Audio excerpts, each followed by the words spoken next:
Okay, so today we're talking about the resurrection, and we're talking about the timing of the resurrection. So we have what we call Good Friday, right? And Good Friday is called Good Friday, and that's typically the day that we would understand to be the day that Jesus Christ was crucified. That's traditionally the day that we would understand that to take place. And then Sunday, of course, being Resurrection Sunday, in the secular sense, Easter, and that being the memorial of the day that Jesus rose again from the dead. And the fact that Jesus rose from the dead on Sunday is a fairly well-established idea. The Bible says that on the first day of the week, the women came to the tomb. First day of the week is Sunday. It's the day after the Sabbath, which is on Saturday. And so there's not a lot of controversy about the day that Jesus rose again from the dead. The question, however, is, what is the timetable of Jesus' crucifixion? I say crucifixion and resurrection here, but particularly crucifixion. Why ask that question? Well, the particular problem as it relates to this is found in Matthew chapter 12, verse 40. Jesus is speaking here to the Pharisees, and he says in Matthew 12:40, "For as Jonas was 3 days and 3 nights in the whale's belly, so shall the Son of Man be 3 days and 3 nights in the heart of the earth." Okay, so Jesus tells them that he would be in the heart of the earth, the idea there being what the Bible would, the Greek would be Hades, the Hebrew would be Sheol. It's the abode of the dead, right? The grave. And he would be there for 3 days and 3 nights. Now, think about this with me. 3 days and 3 nights. Friday, Jesus is crucified. It says that he was crucified at the time of the evening offering. That would have been about 3 p.m. So he's put in the tomb around that time. About 3 p.m. is when he gives up the ghost. He was put on the cross hours before that, right? But he gives up the ghost. He's put in a tomb. Then we have Saturday. Then we have Sunday. That's not characteristically 3 days and 3 nights, as one would think about it, right? And so some people have said, well, he must have been crucified on Thursday, and then they reason about Thursday. Some have even said, well, if you're going to actually get 3 24-hour periods into the crucifixion, then he had to have been crucified on Wednesday. Now, I'm not going to talk much about the Wednesday theory, because as we walk through, what you're going to find is that the Wednesday theory simply cannot hold up. There's no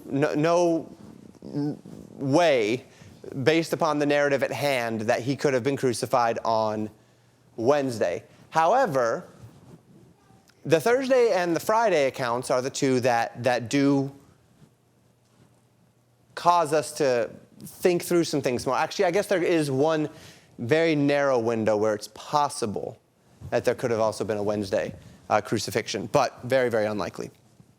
So, we're going to talk through that a little bit together. The most literal understanding of Jesus' statement, again, actually the most literal would be Wednesday, if we take it to 3 24-hour days. But the idea of 3 days and 3 nights, we need to find 3 days and 3 nights between Jesus' death and Jesus' resurrection. Now, the Friday account, as you see there, remember that in Jewish culture, a day ceremonially begins at 6 p.m., and goes till 6 p.m. the next day. So a day is evening and morning, not morning and evening, right? So the idea being that it begins at 6 p.m., 6 p.m. to 6 a.m. is the night, 6 a.m. to 6 p.m. is the day, and so a day begins. So when the Jews observe Sabbath, they observe it from Friday night at 6 p.m. to Saturday night at 6 p.m. Seventh-day Adventists do as well, and they actually do it from sunrise to sunset. So they have. I don't know if any of you were here when the Seventh-dayers shared the building with us, but they used to, kind of leave their handouts, their weekly handouts, bulletins. That's what they're called. We don't do those here, so it's been a long time since I've heard that word. But the bulletins, and in the bulletin, every week they would say when the next Sabbath sundown was. So the sun sunrise and sunset on Friday and then on Saturday, specifically the sunset, so that they could know exactly when their Sabbath began and when their Sabbath ended to the minute, right? And that is how Jewish culture functions. It functions from sundown to sundown, or from evening to evening. So the Friday crucifixion idea would be that Jesus was crucified on Friday, and then he rose again on Sunday, Saturday being the Sabbath. But what if Jesus is crucified on Thursday? Okay, so then we have a Thursday crucifixion, the evening to the day. Then we have Friday, he's in the grave. Saturday, he's in the grave. Sunday, he rises from the dead. Now, let me go back one here, and let me get my pointer. Well, no, I'll get to that in a little bit.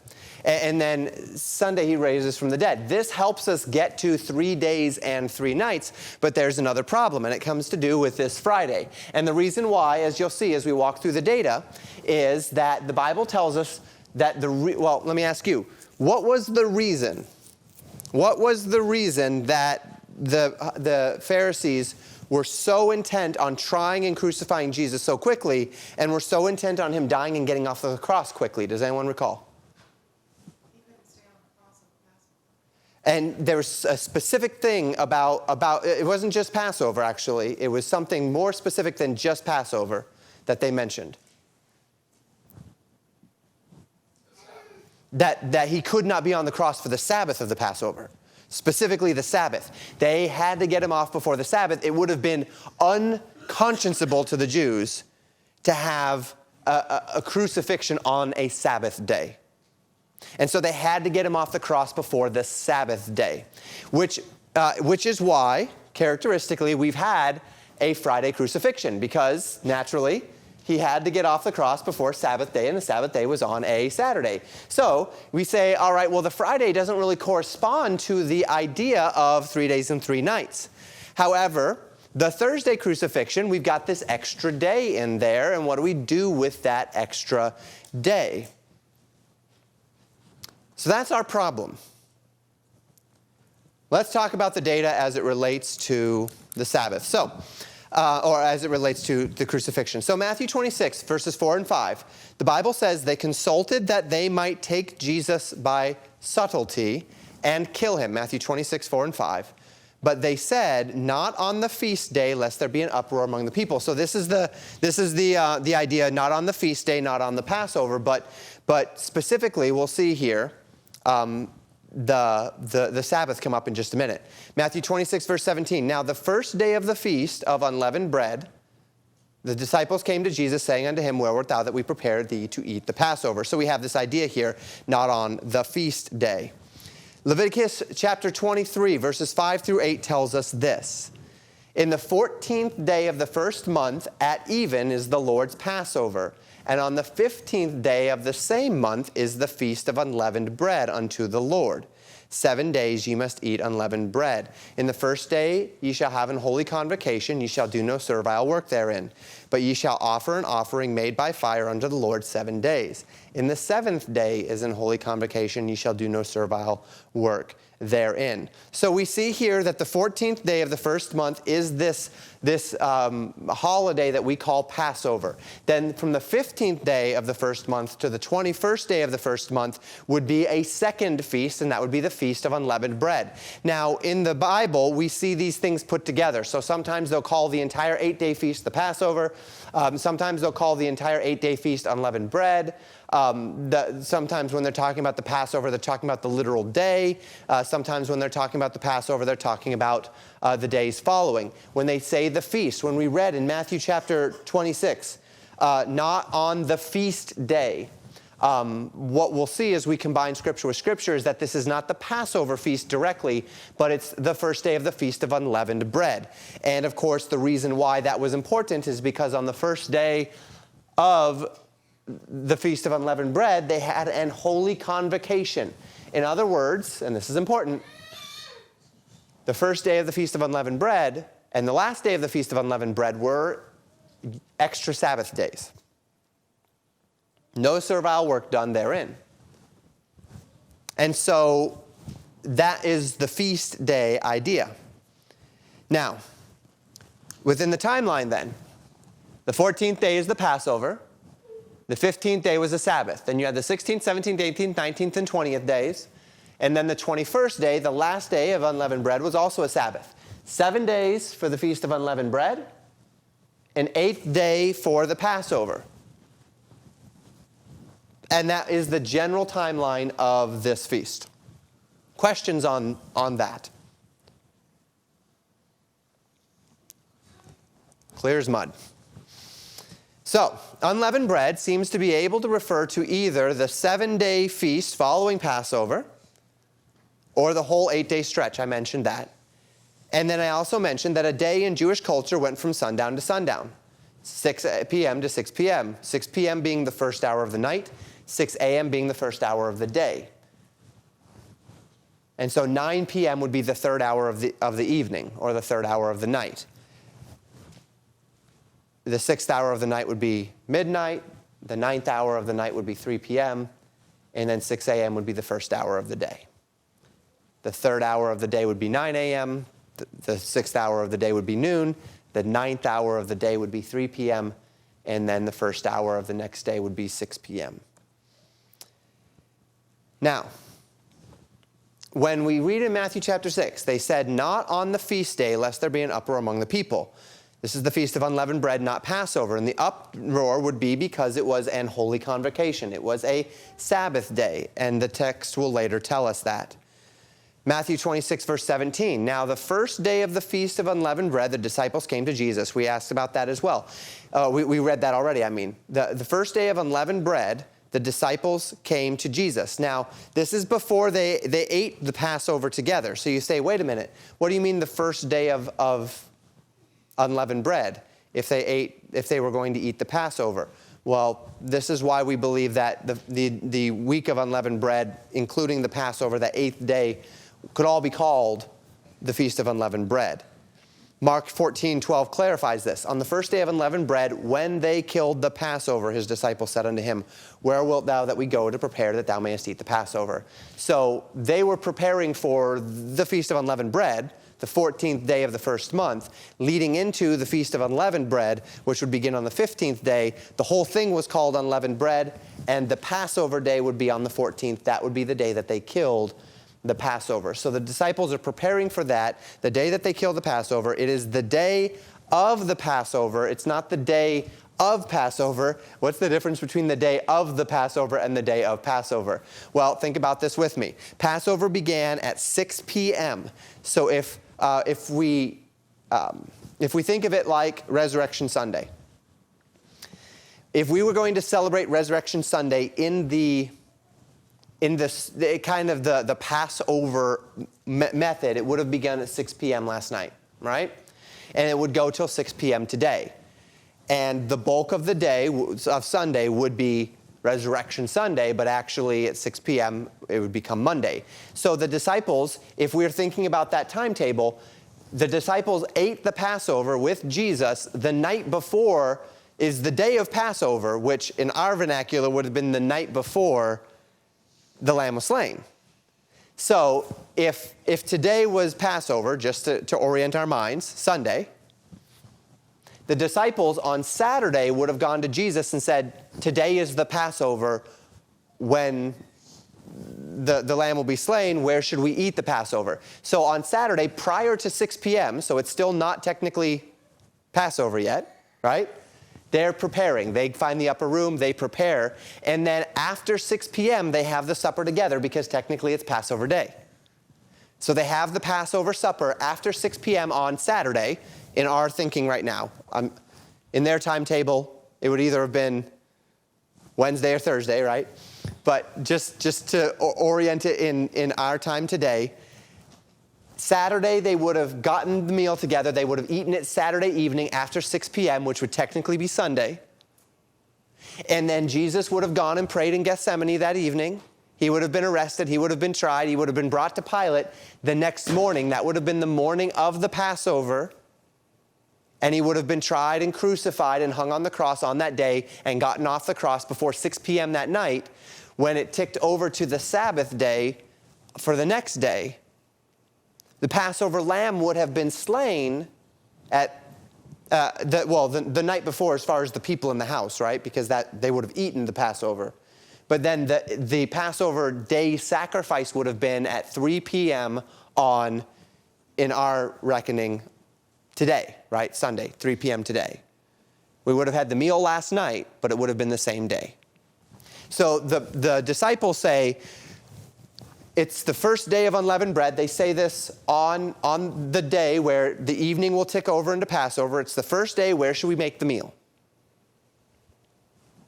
At the same time, the Pharisees and the Sadducees are conspiring, saying, we need to kill Jesus. He's in town for the Passover, but we have to kill him before the Sabbath. We have to kill him before the Feast of Unleavened Bread begins. Because once that day begins, our hands are kind of tied, because we're into the feast. It begins with the Sabbath. You can't have him hanging there during the feast on the Sabbath day. Matthew 27, verse 1. When the morning was come, this would be of the 14th, all the chief priests and elders of the people took counsel against Jesus to put him to death. Now from the 6th hour there was darkness over the land until the 9th hour. And we're seeing the data here as it relates to the timing. So they arrest him on the morning of the 14th. That would be once the Passover has begun. And then he's hung on the cross. From the 6th hour, that's noon, to the 9th hour, there's darkness over the land. That's where we would believe that Jesus is bearing the sin of the world. John 19:31 tells us this: the Jews, therefore, because it was the preparation that body should not remain upon the cross on the Sabbath day. There's our clarification on the culture.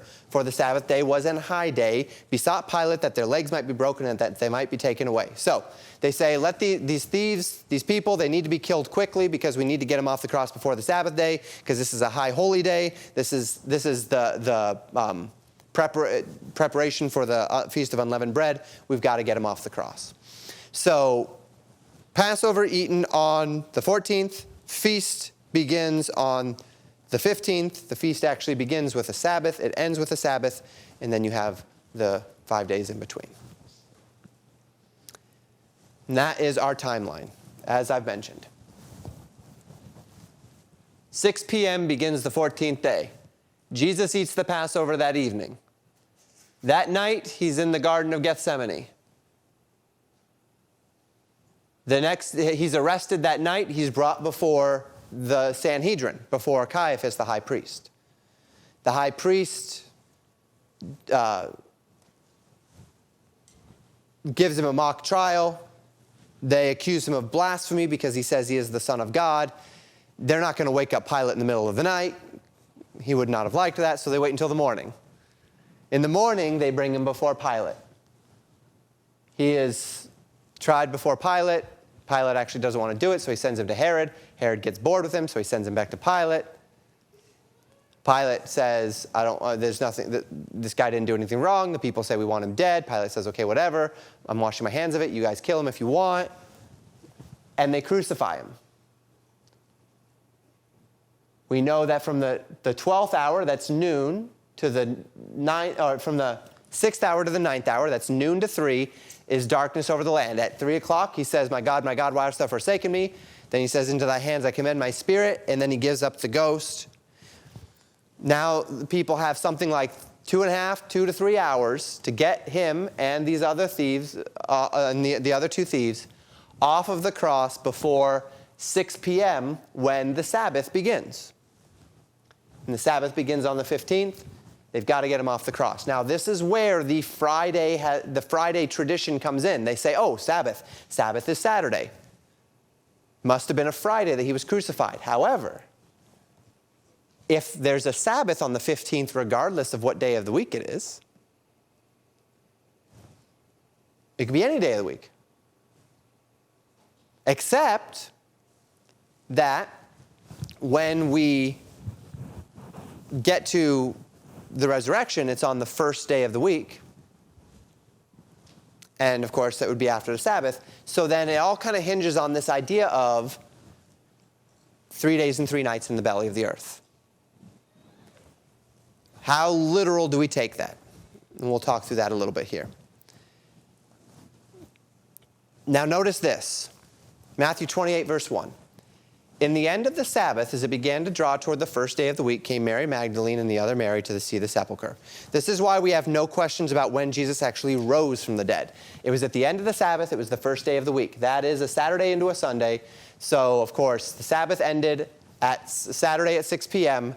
This is now the morning of Sunday. Sunday morning, they're coming to the tomb, and the morning would mean that it's somewhere around 6, or it was coming to be the dawn on the first day of the week. So we're coming toward that 6 a.m. point on Sunday morning when they get to the tomb, they get to the sepulcher, they find the stone rolled away, they see the angel, and yada, yada, yada, right?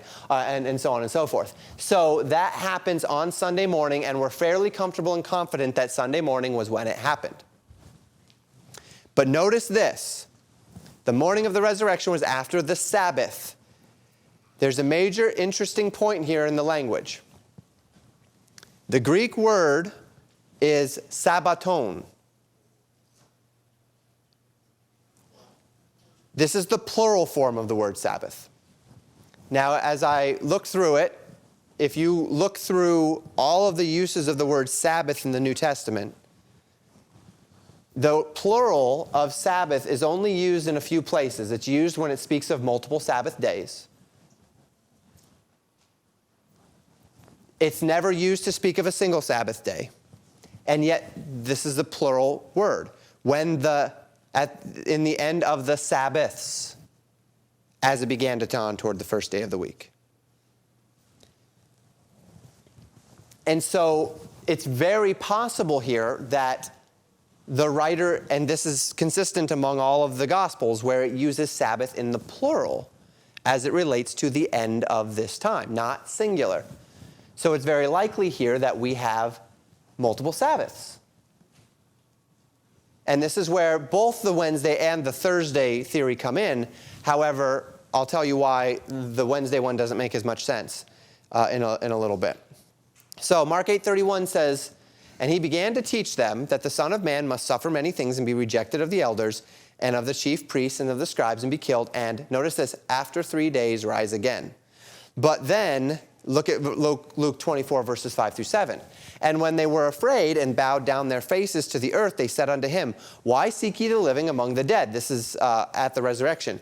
"He is not here, but is risen. Remember how he spake unto you when he was yet in Galilee, saying, The Son of Man must be delivered into the hands of sinful men and be crucified, and the third day rise again." So in Mark, it says after 3 days he will rise again.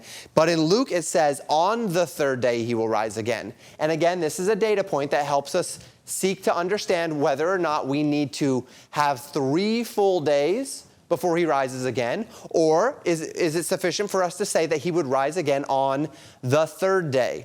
And again, we'll talk about how Jewish numbering works.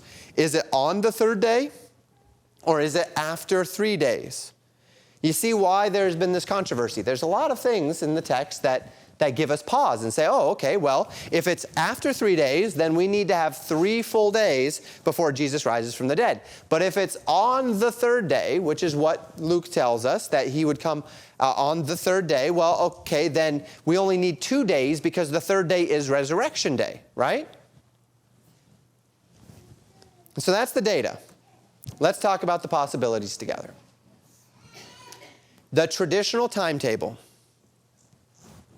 In the traditional timetable, Jesus is actually only dead for about 36 hours. And that would be, if we counted any part of a day as a day, 3 days and 2 nights. Passover was, we have Thursday, right? Thursday evening, Thursday morning, or Thursday day, Thursday night, Thursday day. So they're preparing the Passover Thursday during the day. Passover takes place after 6 p.m. on Friday. Jesus is praying in the garden. Jesus is tried. The day begins at 6 a.m. on Friday. He's tried by Pilate. He's tried by Herod. He's tried again by Pilate. He's put on the cross. He's on the cross. He dies at 3 p.m. He's taken off the cross before 6 p.m. And we would count that as day one because he is in the grave on Friday day. Saturday he's in the grave all day. So that's 1 day, 1 night, 2 days, and then Sunday night he's still in the grave. And then Sunday during the day he rises from the dead. That would be the 3rd day, right? So that is where that comes from. But it seems as though we only have 2 nights here. So this is where people said, well, that doesn't make a whole lot of sense. Except for this. The Jewish reckoning of time allowed any part of a day to count as a whole day. 1 hour of the morning would qualify as a day to be evening and morning in a Jewish idiom. We see this in Esther chapter 4, verse 16. Go gather together all the Jews that are present in Shushan, fast ye for me, neither eat nor drink 3 days, night or day. I also and my maidens will fast likewise, and so will I go into the king, which is not according to the law, and if I perish, I perish. So this is Esther telling Mordecai, fast with me for 3 days, night and day. But then notice, that's all I'm trying to prove there. So it's not a problem for us, right? It's not a problem for us to see that if he was put in the grave on Friday, that can count as an entire day. And if he rose on Sunday, that can count as an entire day. So that we could say that there were 3 days and nights, 3 days that he was in the earth. This is fine within the Jewish reckoning of time. Does that make sense? This may not be the best explanation, however, and particularly because of this plural of Sabbaths. It's very possible, I'd say it's likely, that the writers are telling us that there were 2 Sabbaths between Jesus' crucifixion and Jesus' resurrection. And this is where a Thursday, or technically a Wednesday, could come in as well. So Esther, she conflates 3 days, night and day, is the same as her going in on the 3rd day. Did I not put that verse in?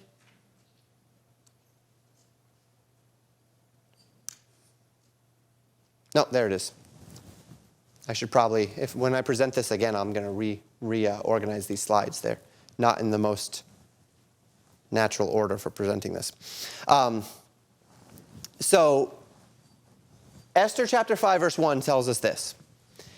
Now it came to pass, on the 3rd day, Esther put on her royal apparel. So she asks them to fast for 3 days, night and day, and then she'll go into the king. But then on the 3rd day, she goes into the king. So she counted that 3rd day. As soon as it rolled over to that 3rd day, she said, they fasted for 3 days and nights, and now I'll go into the king. And this is not uncommon in Jewish time reckoning, that a person, as long as you touch a moment of that day, that is a day, right? So, and not only a day, but also a night. So, if Jesus touched in the grave Sunday at all, then it could be considered a night and a day. Which means if Jesus was in the grave on Friday, then Friday, night and day, he was in the grave. If he was in the grave on Saturday, then he was in the grave Saturday, night and day. And if he was in the grave for any part of Sunday, then he was in the grave Sunday, night and day. That is valid from a Jewish linguistic perspective. That if you touch any part of the day, it's not just that you touched that day, but you touched night and day. So it is valid linguistically for us to say that Jesus was 3 days and 3 nights in the belly of the earth when he was crucified on Friday and raised again on Sunday, as long as he raised again after it ticked in, after Sunday began, which of course he did, because Sunday began at 6 p.m. on the night before, right? So we have Friday night and day, Saturday night and day, and Sunday night and day. With Friday night being the part that Jesus was not technically crucified for, but because he was crucified on Friday, the night gets included in a Jewish idiomatic timetable. Does that make sense? And this is where you can justify the 3-day timetable. Esther allows us to do that. Jewish language allows us to do that. Night and day being lauded together.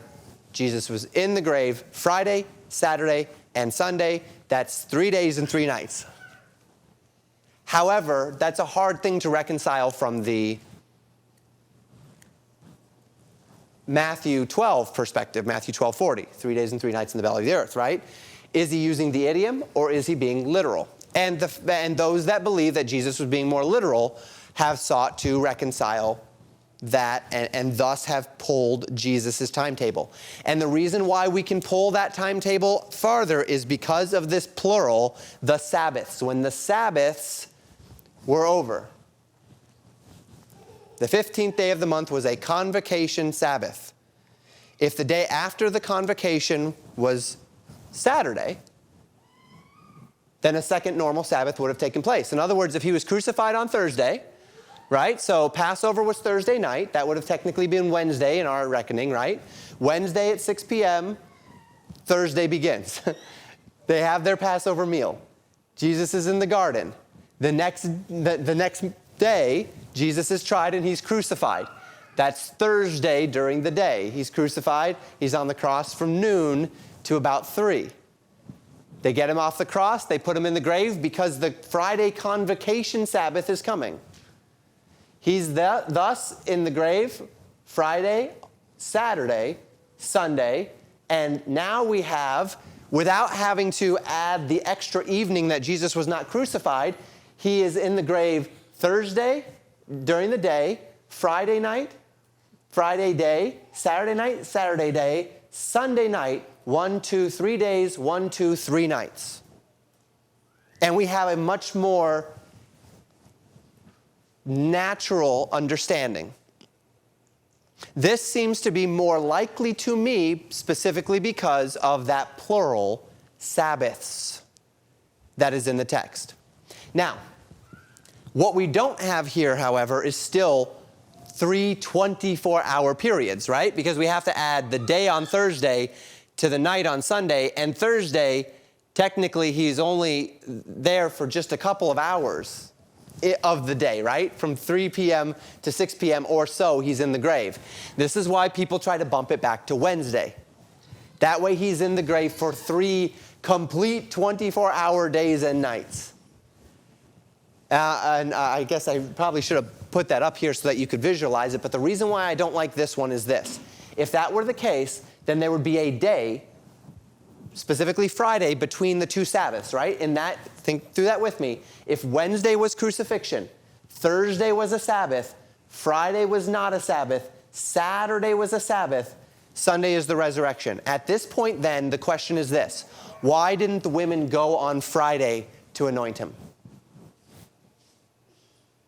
The women would have gone on Friday to anoint him between the Sabbaths, if that were the case. They did not go on Friday because they could not, because there was a Sabbath. And that's what the text tells us, that because there was a Sabbath day, they had to wait until after the Sabbath to anoint him. However, if he was crucified on Thursday, there would be 2 Sabbath days in a row. And then when Matthew tells us after the Sabbaths, they came to anoint his body, that would make linguistic sense. That would also, in the timetable, make more natural sense. So the woman would still arrive after the Sabbaths on the first day of the week. Jesus could be in the earth for the full, as it were, 3 days and 3 nights. And that seems to be more of a likely possibility, but both are valid. The Friday crucifixion is valid if we allow the Jews' linguistic idioms to take place. It does not explain why Sabbaths is plural in the text, but other than that, it explains it. Unless it's plural because both Sabbath, there were technically 2 Sabbaths, they were just observed on the same day. The convocation Sabbath and the literal Sabbath. Entirely possible as well. If we're talking about Jewish idiomatic expressions, then the language can allow for that. The convocation Sabbath, the natural Sabbath, they were both on Saturday, but there were two. Or we can draw it out one more day, 2 Sabbaths in a row, Thursday crucifixion, makes it a little bit more natural as it relates to interpretation, makes it a little bit more clear in one's mind. Still entirely valid. I think both of them have arguments. Both of them are possible. Thursday seems a little more likely to me, but that's where the controversy comes from. Again, Wednesday doesn't make sense to me because they would have come on Friday to anoint him. They didn't. He arose on the first day of the week. And that is the controversy and the timetable. Questions, thoughts?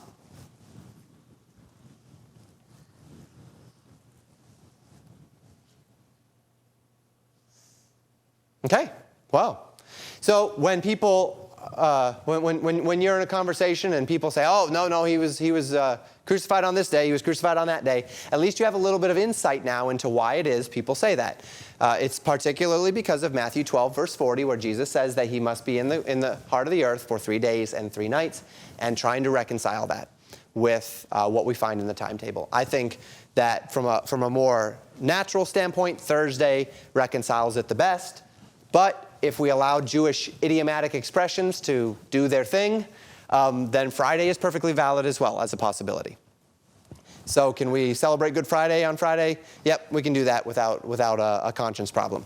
Enjoy it, and you don't have to be concerned about the nature of tradition and what else.